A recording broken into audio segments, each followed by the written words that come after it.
আজ আমি আপনাদেরকে নিয়ে এসেছি ঝিনাইদহ জেলার খাজুরা গ্রামে, যেখানে কোটি টাকা ব্যয়ে তৈরি হয়েছে এক দারুণ সুন্দর মসজিদ। এই মসজিদটি শুধু নামাজ পড়ার জায়গা না, যেমনই তার কারুকার্য, আবার পুরো এলাকায় যেন একটি শান্তির স্বর্গ।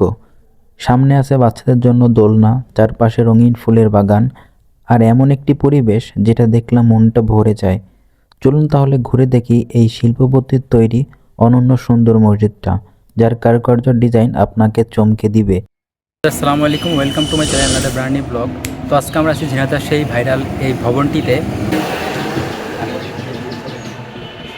ভবনটি হলো একটি মসজিদ এবং যেটি দেখতে পারতেছেন এত সুন্দর নান্দনিক। আসলে শুধু ঝিনাইদহতে না, আশেপাশের জেলাগুলোতে এরকম মসজিদ আছে কিনা সন্দেহ।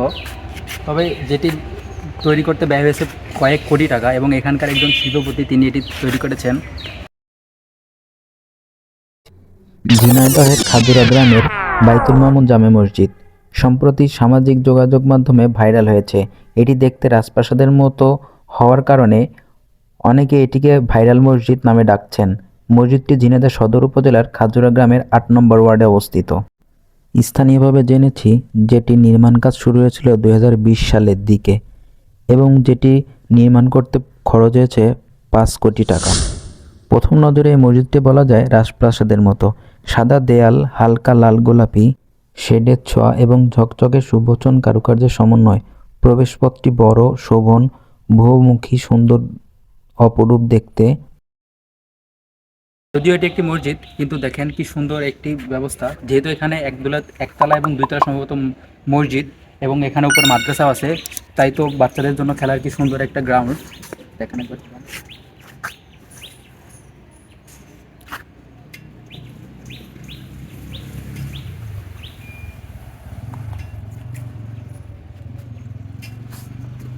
এত সুন্দর গ্রাউন্ড এবং শিল্পকর্ম যার অনেক গুণ সৌন্দর্য বাড়িয়ে দিয়েছে। এবং এখানে দেখুন ফুল গাছও আছে। কি করবে না বাইকগুলা প্রায় অপরাধিতা। এবং এটা কি সুন্দর নান্দনিকভাবে সাজানো হয়েছে। এখানে ফুল গাছ আছে এবং এই যে এখানে সম্ভবত এটা ঈদগাহ।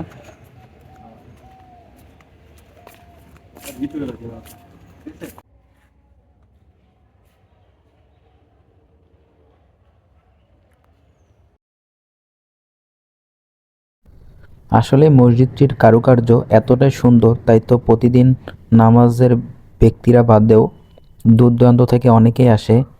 যেমন তার কারুকার্য, সেরকমই অপরূপ সৌন্দর্যে সবুজ সমারোহ, সব মিলিয়ে ভ্রমণ পিপাসু লোকদের কাছে অন্তরের কেন্দ্রস্থল দখল করে নিয়েছে।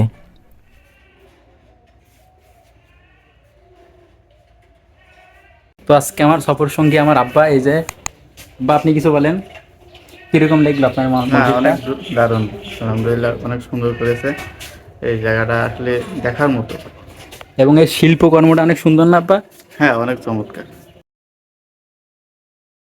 তো চলেন আমরা উপরে যাই।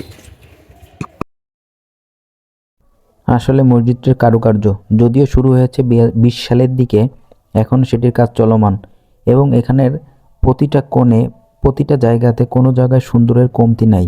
তাই তো অনেক সুন্দর লাগতেছে মসজিদটা এবং মানুষের কাছে এতটা প্রিয়।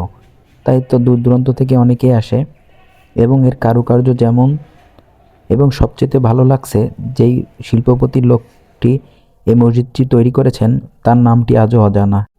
আসলে এই মহান ব্যক্তির মহত্বটাই মানুষকে ভাবিয়ে তোলে। এতগুলা টাকা খরচ করে মসজিদটা বানিয়েছেন, কিন্তু তার নামটি গোপন রাখার জন্য বলা হয়েছে।